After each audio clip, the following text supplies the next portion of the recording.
नमस्कार, आप देख रहे हैं न्यूज़ वन इंडिया और मैं हूं आपके साथ अर्चना गुप्ता। बुलेटिन की शुरुआत कर लेते हैं बड़ी खबर के साथ। प्राण प्रतिष्ठा से पहले शिवपाल यादव का बड़ा बयान निकलकर सामने आया। सपा महासचिव शिवपाल यादव का बड़ा बयान निकलकर सामने आया।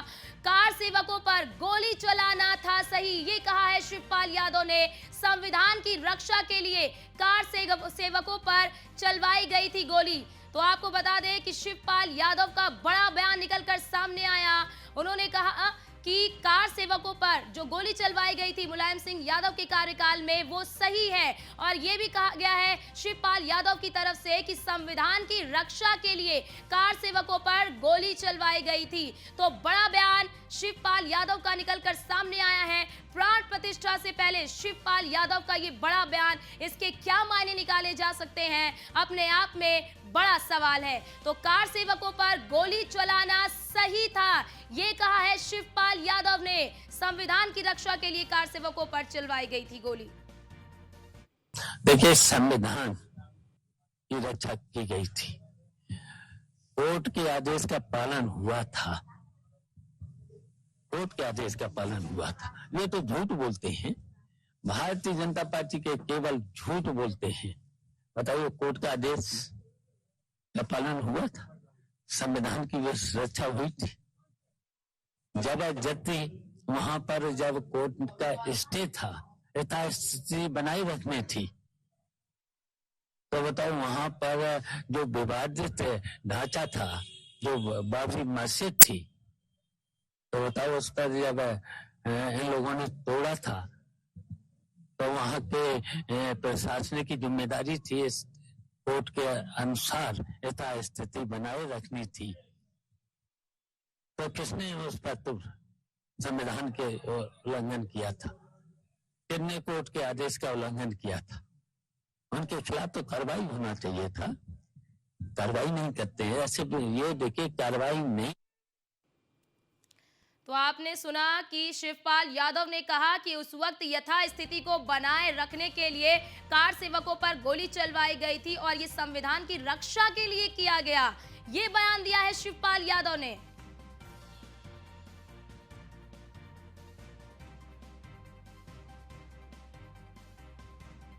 तो बड़ी खबर, बड़ा बयान शिवपाल यादव की तरफ से।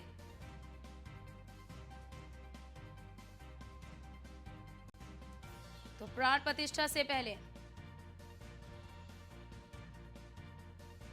और हमारे साथ दो संवाददाता हमारे साथ सीधे जुड़ चुके हैं लाइव। एसके वाजपेयी जी हमारे साथ जुड़ चुके हैं लखनऊ से और स्कंदिता मिश्रा हमारे साथ जुड़ चुकी हैं लखनऊ से। पहले रुक कर लेती हूं एसके वाजपेयी जी, आपका सपा के नेता का ये बड़ा बयान, क्या सपा के लिए नुकसान या मुनाफा?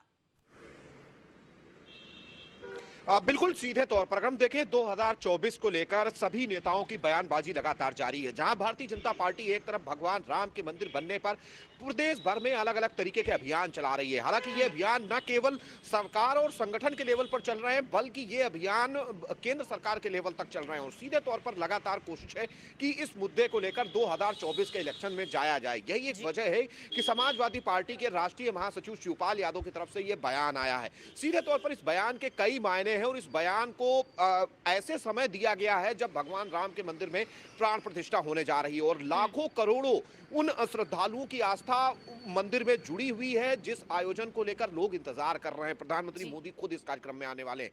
तो सीधे तौर पर अगर हम इस पूरे बयान की बात करें तो सीधे तौर पर ये 2024 को लेकर दिया गया बयान है, जहां एक तरफ स्वामी प्रसाद मौर्य लगातार मंदिर जो मठ है, जो अलग अलग जो भारतीय मान्यताओं के अनुसार बने हुए जो ऐसे स्थान है जो कि पौराणिक स्थल है, उन पर सवाल उठाते रहे हैं। लगातार उनकी पूजा पद्धति को सवाल उठाते रहे, लेकिन सपा सुप्रीमो अखिलेश यादव ने पूरे मामले पर चुप्पी साध रखी है। अब उनके चाचा शिवपाल की तरफ से इस तरीके का बयान आना सीधे तौर पर एक मैसेज उन वोटर्स के लिए है जो कहीं न कहीं दूसरे संप्रदाय से आते हैं, कि जो उस समय गोली चली और उस गोली को चलाने के लिए सरकार की मजबूरी थी, इसलिए सरकार को चलानी पड़ी क्योंकि संविधान की रक्षा करनी थी। सीधे तौर पर इस बयान का अगर हम अभी देखें तो कोई ऐसी आवश्यकता नहीं थी, लेकिन इस बयान बयान को देने के पीछे सीधे तौर पर एक मंशा है कि उस जी। खास वोटर वर्ग को एक मैसेज दिया जाए कि समाजवादी पार्टी आज भी उनके साथ खड़ी है, उनके लिए काम कर रही है। जी हालांकि बिल्कुल जैसा बिल्कुल जहां एसके तक गोली वाजपेयी चलने जी, का और सवाल ऐसे है, समय चूंकि में मंदिर जब लगातार प्राण प्रतिष्ठा के निमंत्रण को ठुकरा दिया गया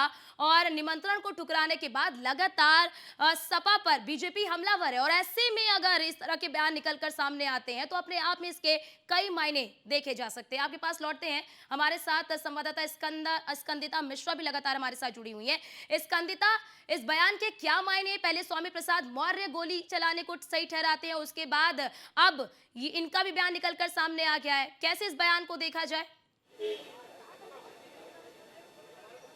देखिए, बिल्कुल आपको जिस तरीके से सपा महासचिव शिवपाल यादव ने बयान दिया है, उसके चलते वो तमाम सवालों के घेरे में आके खड़े हुए हैं, जहां पर उन्होंने कहा क्योंकि 22 तारीख बहुत नजदीक है, प्राण प्रतिष्ठा को लेकर तमाम बातें हो रही हैं, और ऐसे में शिवपाल यादव का ये बयान देना कि लोकतंत्र को बचाने के लिए कार सेवकों पर गोली चलाना, तो ये अपने आप में कहीं ना कहीं इसका नुकसान जो है वो समाजवादी पार्टी को झेलना पड़ सकता है। पहले स्वामी प्रसाद मौर्य जो थे वो जो इन तमाम चीजों पर बयान देते हुए नजर आ रहे थे कि गोली चलाकर सही किया, कार सेवकों के ऊपर गोली चलाकर, और अब सपा महासचिव की तरफ से ये बयान देना, तो कहीं ना कहीं समाजवादी पार्टी को इसका नुकसान झेलना पड़ सकता है। जिस तरीके से उन्होंने कार सेवकों पे गोली चलाने को सही कहा है, उन्होंने कहा है कि लोकतंत्र की रक्षा के लिए जरूरी था, तो उसकी वजह से नुकसान जो है वो कहीं ना कहीं समाजवादी पार्टी को झेलना पड़ सकता है, क्योंकि लगातार जो है वो ब्राह्मणों के खिलाफ में या फिर क्या कहा जाए धार्मिक जो चीजें हैं उनके विरोध में स्वामी प्रसाद मौर्य लगातार बयानबाजियों के चलते सुर्खियों बने रहते थे, लेकिन अब जो है शिवपाल यादव की तरफ से एक बड़ा बयान दिया गया है। स्कंदिता, आपको रोकना चाहते हैं, हमारे साथ दिनेश शर्मा पूर्व डिप्टी सीएम हमारे साथ जुड़ चुके हैं। दिनेश जी, आपका बहुत बहुत स्वागत है न्यूज़ वन इंडिया पर।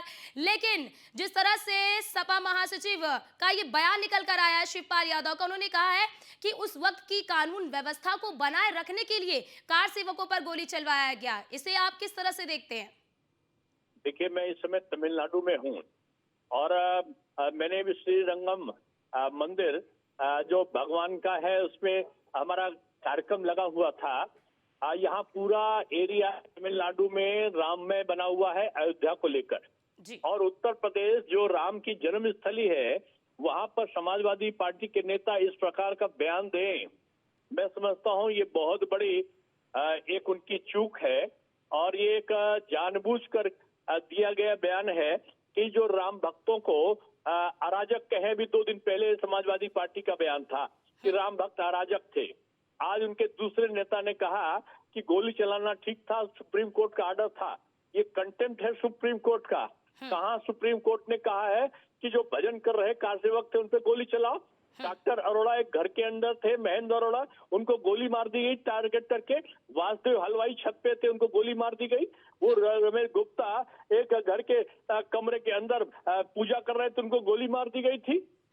ये सुप्रीम कोर्ट ने कहाँ ऑर्डर किया था? ये समाजवादी पार्टी बताए कि सुप्रीम कोर्ट ने कहा था कि घरों के अंदर घुसकर मार दो। उन्होंने कहा था कि जो राम राम का जाप कर रहे हो उनको गोली मार दी जाए। मैं समझता हूँ इस सुप्रीम कोर्ट के बारे में ऐसे शब्दों का इस्तेमाल खुद न्यायालय का अवमानना करने की तरह है। माननीय सुप्रीम कोर्ट ने राम मंदिर माना है ढांचे को, आप गए उसके बाद जब उस ढांचे को राम मंदिर मान लिया तो समाजवादी पार्टी को गलती मान लेनी चाहिए थी कि वो उसको बाबरी मस्जिद कह रहे थे। बाबरी मस्जिद और कोई मुस्लिम नहीं कह रहा था, बाबरी मस्जिद ये समाजवादी पार्टी और कांग्रेस पार्टी के लोग बोल रहे थे। अब सुप्रीम कोर्ट ने अगर निर्णय दिया है कि वो राम मंदिर है तो उसको मानना चाहिए था, इनको दर्शन करने के लिए जाना चाहिए था, क्यों नहीं गए?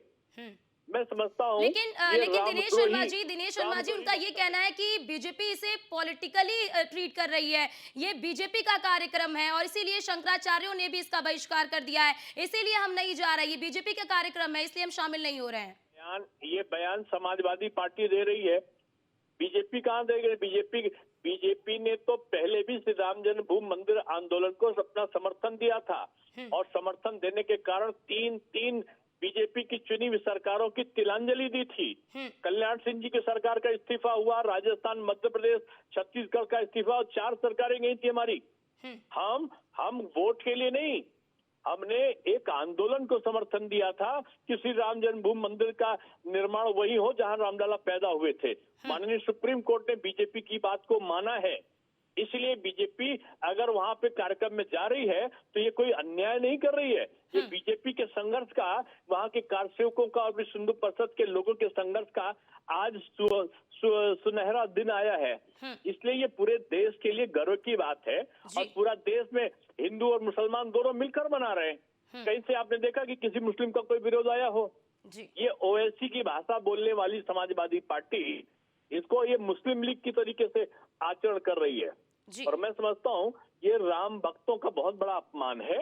समाजवादी पार्टी को सार्वजनिक रूप में क्षमा मांगनी चाहिए। जी दिनेश शर्मा जी, क्योंकि शिवपाल यादव की तरफ से ये कहा गया कि उस वक्त अराजकता फैलाई जा रही थी, उनकी तरफ से अव्यवस्था फैलाई जा रही थी और एक सरकार का ये कर्तव्य होता है कि कानून व्यवस्था को बनाए रखने के लिए तमाम जो प्रयास है वो किए जाने चाहिए और इसी प्रयास के तहत ही गोली चलवाई गई थी। देखिए, प्रयास में ये होता है कि बैरिकेडिंग लगा दो, बस को आगे खड़ा कर दो, रास्ते को रोक दीजिए, जिले जिले से लोगों को ना आने दें, ये प्रयास होते हैं। और ये प्रयास नहीं होते कि घरों के अंदर कोई बैठा हो तो जाके गोली मार दो, भजन कोई कर रहा हो जाके गोली मार दो, राम नाम का जाप कोई कर रहा हो गोली मार दो। ये सुप्रीम कोर्ट का ऑर्डर नहीं था। कानून व्यवस्था तो ये थी कि अगर कोई भीड़ को आप इकट्ठा न होने दें, तो अगर इसके लिए तमाम उपाय होते हैं कि आप रास्ते में बैरिकेडिंग लगा दें, आप पानी की बौछार कर दें, आप प्लास्टिक की गोली चला दें, आप आंसू गैस छोड़ दें, ना कि आप टारगेट किलिंग कर रहे थे। राम जन्मभूमि आंदोलन में समाजवादी पार्टी ने टारगेट किलिंग किया है। सैकड़ों हजारों लोग घायल हुए, सैकड़ों लोग मारे गए, इसका दोषी कौन है? यानी कि दिनेश शर्मा जी, आप मानते हैं कि उस वक्त मुलायम सरकार का ये फेलियर है कि वो कानून व्यवस्था भी कंट्रोल में नहीं कर पाए? हाँ, बिल्कुल फेलियर था, उनको रिजाइन करना चाहिए था, ना कि आज उनको आप सार्वजनिक माफी मांगनी चाहिए था जिनकी हत्या हुई उनके लिए। बजाय माफी मांगने के आज वो जले पर नमक छिड़क रहे हैं। बहुत बहुत शुक्रिया दिनेश शर्मा जी हमारे साथ जुड़ने के लिए और न्यूज़ वन इंडिया से खास बातचीत करने के लिए।